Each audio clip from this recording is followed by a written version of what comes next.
నమస్కారం R9 news కి స్వాగతం. నగరికల్ దళిత ఎమ్మెల్యే వేముల వీరేశంకు అవమానం. మంత్రులు ఉత్తమ్ కుమార్ రెడ్డి, పొంగులేటి శ్రీనివాసరెడ్డి పర్యటనలో ఎమ్మెల్యేను గుర్తుపట్టని పోలీసులు.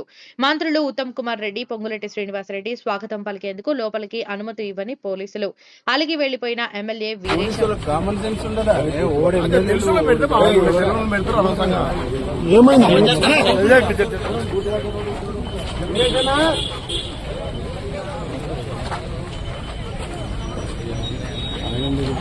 ఉండొచ్చు కదా